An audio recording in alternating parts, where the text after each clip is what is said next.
Rolling. 3, 2, 1. Rolling. Good morning. My name is Daniel Brock Davignon. I am the inventor with Ron Wroblewski and Claudio Scalisi in 1980 of a rigid oceanic structure called the Pizzahedron, because it's big and flat and it can handle all the torque, compression, tension that the ocean can throw at it. It's an inexpensive but highly rigid structure originally designed for artificial coral accrete. It's electrodeposited, where the structure is a positive anode, and upstream is in the water current is a negative generating cathode. Calcium carbonate and has a molecule that's kind of round, and magnesium hydroxide looks sort of like a NATO symbol, and these come together and form in 500 hours the hardness of driveway cement, and is a waterproof wall with several galvanized steel mesh frames. Think of sort of like square chicken wire, and you have a thick wall. You close the ends off, pump out various compartments, and it's buoyant. It floats, as you can make fish farms. The original artificial coral accrete that was not buoyant was by a German engineer named Wolf, published in 1970 in an IEEE report, brought to my attention by Danny Tweed, who is then a teenager, at the 1980 Future Freedom Conference, hosted by Larry Samuels and emceed by Howard Hinman, who is also now the executive director of the new Island Creation Consortium. The Pizzahedron is a two-story double interlock format.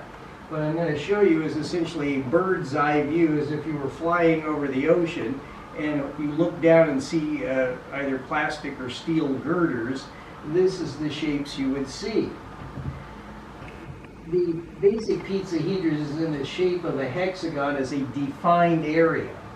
At the middle of each one of these triangles, shall we say, or defined areas, is a strong point.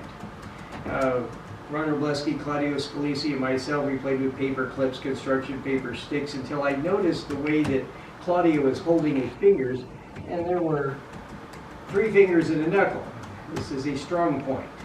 On that strong point, you can do another reverse image or similar second story interlock. In the middle of each one of the hexagon triangles is a strong point. If you connect them overlapping in another defined area for a base and another base below that, you have a Star of David interlock. If you connect them sideways to another Pizzahedron, you have a diamond-shaped interlock. When you combine the two, between the Star of David and the diamond interlock, you have a very rigid structure. And the fact that that helps is because artificial coral accrete, a lot of skins, whether it's good ceramic foam, geopolymer, inorganic ceramic composite infrastructure, or anything else as a marine coating, it can withstand the pressure, and there's a lot of stresses that aren't on it. And if there's some damage to it, if it's an electrodeposited structure, you just turn the electricity back on. You hold it basically at 6 volts and 6 amps. As the mineral accretes onto it and creates resistance, you might turn the juice up at various points. But it can heal itself, so you can do that. Roger Bloxham in the 1980s had put $1.1 million into a floating dry dock for ships, but it also makes an ideal manufacturing center on the open ocean for Pizzahedrons. Why? Because the calcium ions within 200 miles of shore are eaten up by sea life and kelp and so forth. But on the open ocean, which is basically a desert, these are abundant, as is magnesium hydroxide and some other trace minerals. So you have the ability to manufacture these, float them out. You can put higher concentrations of calcium carbonate and magnesium hydroxide in a solution inside, if you will, the lock before they open.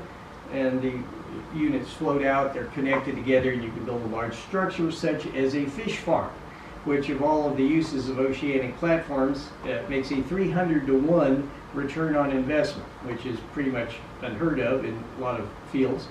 But the LLB family many years ago in Maine, who makes warm weather clothes, wound up investing $3 million in screens and floating empty 55-gallon oil barrels, created a salmon home where predators couldn't eat guppy young salmon or the salmon, and then they release, go up the streams, and they come back, and they made basically $300 million within 5 years in the first experiment, and have done at a pace driving the price of salmon down from $7 a can to 22 cents a can. Even 99 cents started selling for $1, and they're still making money.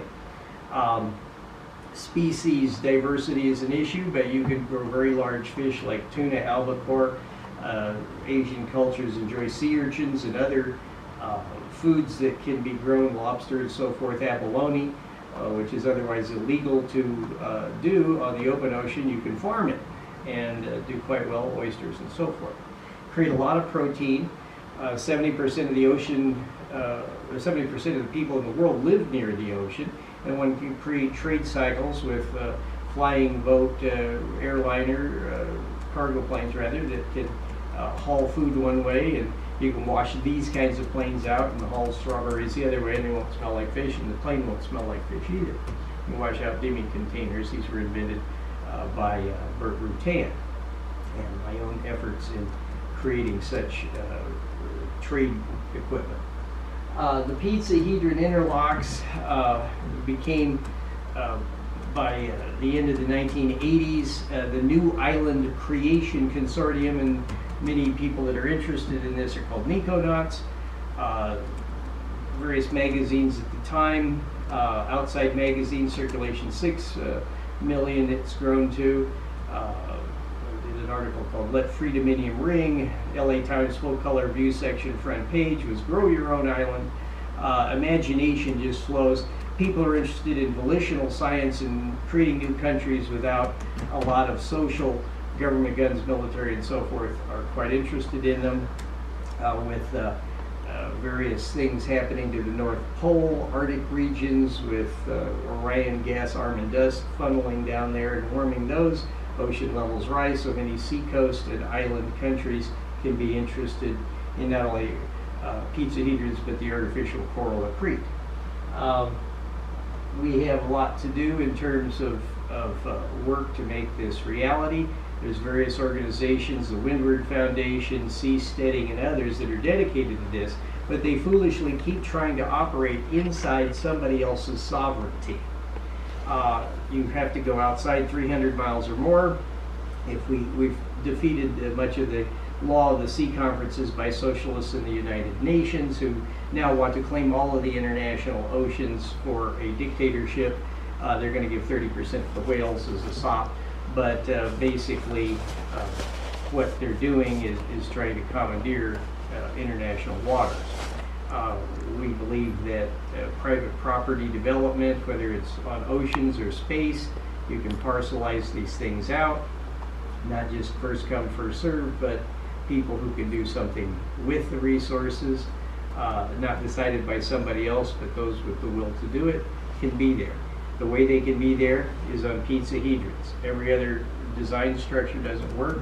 The nearest mine to ours was Bucky Fuller before he passed away, figuring out he could shorten some of the curves of his Dymaxion geodesic domes into a sphere that can float, but with our double interlock, it actually would survive the ocean. Thank you. Appreciate your interest.